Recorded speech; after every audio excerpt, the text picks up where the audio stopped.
official scorecards here tonight. Andy Cruz with an absolute paint job right now. Miradori Machiro needs saving from himself. I'm just saying, we're good dads over here. That's one thing we will do. We are family, man, and we say go be with the family. All right, everybody's phones loaded up good. All right, cool. Happy Monday to everybody again. Welcome to another episode of Pay This Whole Boxing. I'm Foreman. I'm Twin. And I'm Rick. And Twin looks like he's going to sleep already because he's an old man for sure. So we'll do our best here to make this quick. Did everybody have a good weekend? I did till Rick missed it. Come on, bro.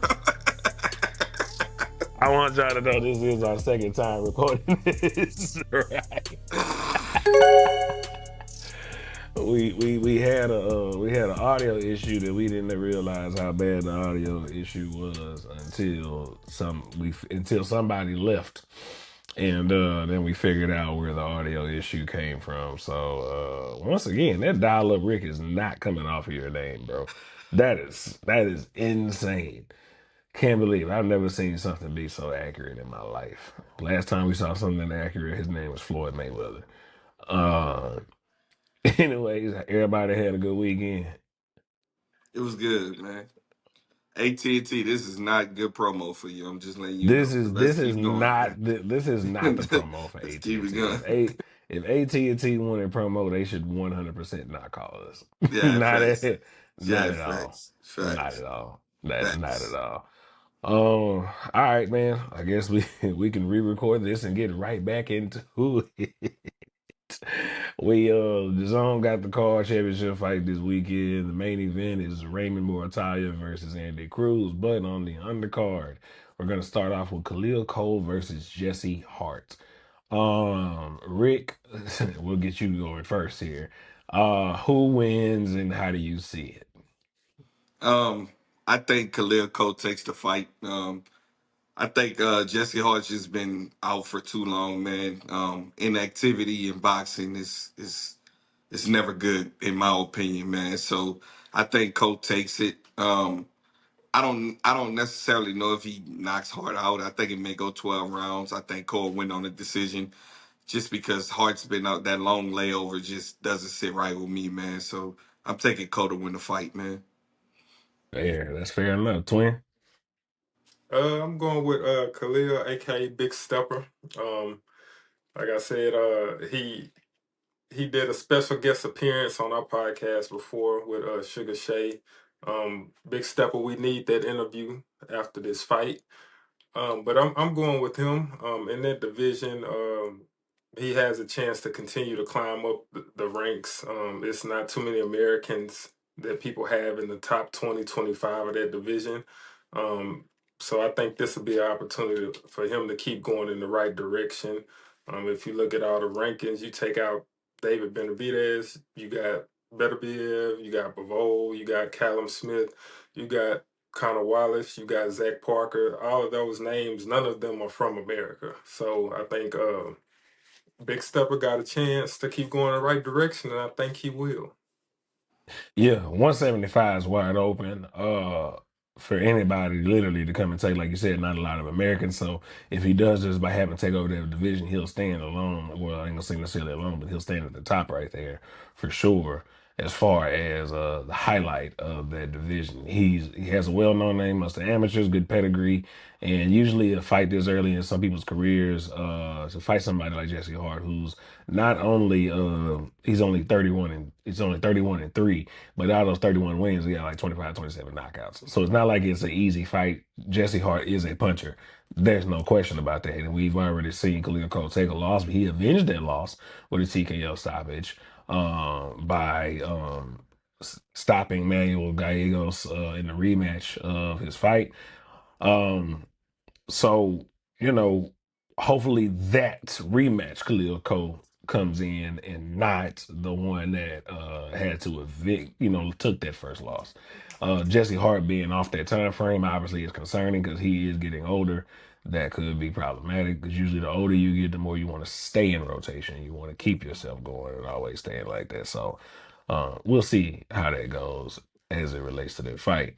Um, Moving on, we're gonna go to another fight on that card: the return of Israil Madrimov. Madrimov fights Mr. Salazar, and his comeback fight. 20 wins, but he's only 20 wins, one loss, and he only has seven knockouts. Twin, is this a good comeback fight, or is this something that could trap Madrimov in the middle of the ring? Hey man, all it takes is one punch, so you never know. But I think this is just a comeback fight for him at a high weight, so he doesn't have to drain his body necessarily to make 154. It's at 160. I think his team is looking to see what he looks like at 160 without cutting the additional 6 pounds. Also coming off of two losses, it would be good to get a win, confidence builder. And also, he probably could either go 154 or 160, depending on how he looks and feels this fight. So I think it's just a confidence booster plus a fill out fight at a different weight. Twin Ricky. Yeah, I kind of feel the same way, man. Like I said, man, I think this is just going to be a fight to determine if he's going to stay at 160 or if he's going to move back down to 154. Either way, I think he wins this fight. I'm going to say convincingly, honestly. So, yeah, like I said, this is just a confidence builder, like Twin said, man. Yeah, I think the same. Not necessarily like you said, boxing one punch, everything could change. However, it's not like this guy is a serious danger the whole time that they're in the ring together. So there are things for Madrimov to get in there, shake the cobwebs off, get his rhythm back. You know, he likes to freeze a lot of his. He likes to freeze his opponents with all of his up and down movement, is going all his feints and stuff like that. So this is something to get him back in the groove after taking the two losses that he took. One of them to obviously Terrence Crawford and the other to Virgil Ortiz in a fight that he said he was sick in. He wasn't having, but nonetheless, something to get him right back in the mix and put his name back out there. Either he goes to 154 or he stays at 160. He really is the pick of the litter. If he goes to 154, somebody we had been looking for finally decided to put their name in a hat for a fight between Jaron Buchanan and Virgil Ortiz, since it seems those cats can't get together. Jermell Charlo introduced himself to the internet last night, and threw his hat back in the ring with championship fights. If all goes well in your Madrimov, do you after this fight, do you try to go get a Jermell Charlo? Yeah, Jamel Charlo's available to fight. Shit. I mean, when's the last time we seen him? Uh, Getting money. getting Canelo money. That was the last time we saw him. Shit, he been riding. He been living good ever since, man. I, Anywho, man. I don't see it. I don't see that at all. Two things. One, I was gonna say, I'm looking to see how Madrimov look in this fight. And the reason I say that, if he fights how he did versus Terrence Crawford, then that's a good sign because that's how he naturally fights, death by 1,000 feints. When he fought Virgil Ortiz, he did none of that, and I don't know if that was just the game plan or what. But if he goes in there and he doesn't look like he normally looks, now I'm concerned because is this a whole style change? Is this how you're trying to go forward? If so, I don't think it's as effective as how he once fought. Two, I don't Charlo not if Madrimov wins, Charlo not taking that fight. It's too much risk, and he not gonna get paid as much as he would if he goes after Virgil or Boots or somebody else at a catch weight. So I don't think he would take that fight.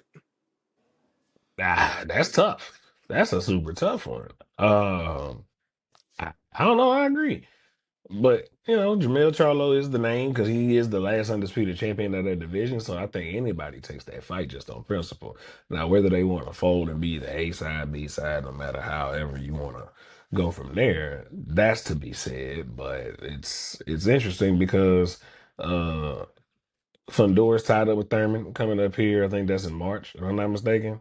That's going to Mhm. be in March with Fundor. And then you got these two. You got Virgil Ortiz, Jaron Ennis. We'll see What happens there? Bachram's getting ready to fight.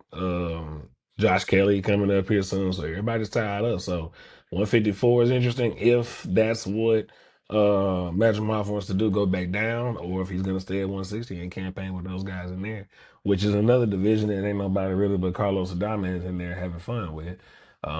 So you know, it's interesting to see. Uh, Moving on to the main event, we're gonna go to Andy Diamante Cruz versus Raymond Muratalla. Twin, why don't you tell us about your favorite fighter in Muratalla and what do you think of this fight? Nope. I hope Andy Cruz win.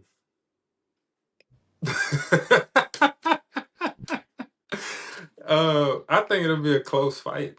I think Andy is slick enough and moves enough for it to go 12, and I think he'll end up getting it on the cards. He will have to sit through some fire because he will get he has been getting punched. He will get punched as everybody gets punched, but he'll get caught. So what he does once he gets caught, how he reacts is important. But I think Andy could pull it out. Rick? Nah, man, I'm taking Montoya for the win, man. Like I said, man, I think it goes maybe 10 rounds. I'm taking Montoya, man. So yeah, I So think you so Cruz. you I think think he gonna Cruz. walk him down? I think he gonna walk him down, man. I think Cruz is kind of susceptible to getting hit, man. I think he's susceptible to getting hit, man. So I like Montoya in this fight, man. Ooh, walk down. It's crazy. Oh, okay. Uh Rick's not wrong. Andy Cruz is susceptible to getting hit. We've seen that in all six of his fights up to this point. He recently his last fight out, he fought Mushiro, and that was a fight. Even though he won that fight by TKO stoppage, there was moments in that fight where he did get hit. Absolutely. Um, Now, with that being said, Mortalia's last fight when he was fighting Abdullev, Abdullev had great success getting inside it when they fought up in close quarters. Abdullev won those exchanges significantly.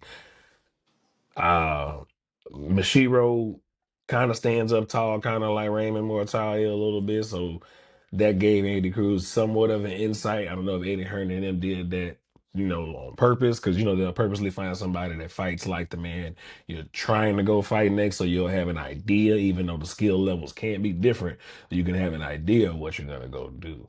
With that being said, I'm gonna hope that Bozy Ennis and them looked at Raymond Mortalia and said he can't fight inside like that.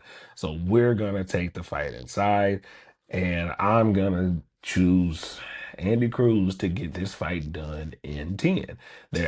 I'm gonna trust Bozy Ennis and them to say, hey, we gotta get inside. You gotta be honest with your fighter. You know what I'm saying? You gotta tell your fighter, hey man, he's gonna box you from the outside. We've seen you be susceptible to getting beat on from the outside a little bit. So you know what? You're gonna have to go take the fight to him. You're gonna have to break his body down. He's a little bit taller. You're gonna have to go in there and break his body down. You're gonna have to be rough. You're gonna have to get him in there. With that being said, I think Andy Cruz can do it. Now, obviously, if Mortalia somehow learned how to fight inside better and boxes in from the outside, Mortalia wins this fight, probably hands down, because of what I did see in the Mashiro win against him with Andy Cruz. Um, so we'll see what goes there. But for right now, this is what I'm standing with. Andy Cruz in 10 due to massive amounts of body work. That's what I got. So what happens afterwards, Lord knows, because 135 can do whatever they want. They got too many people in there. Same as 140, very talented division, and also the talented 147-pound division. Super Get the fuck talented. out of here, bro.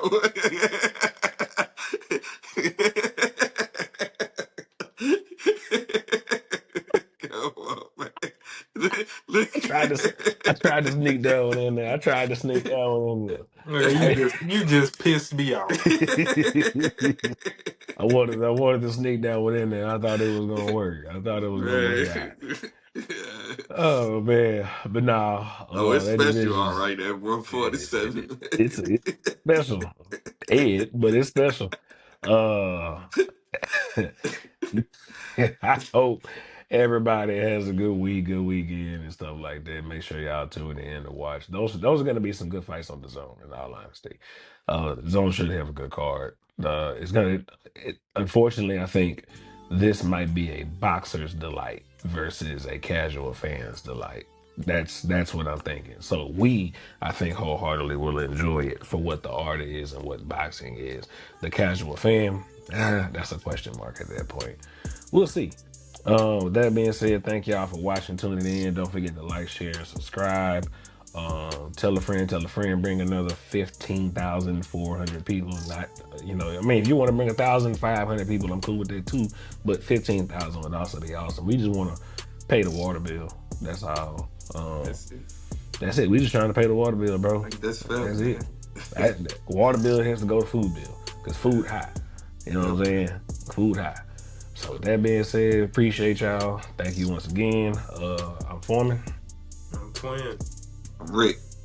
And this has been another episode of Pay the Toe Boxing.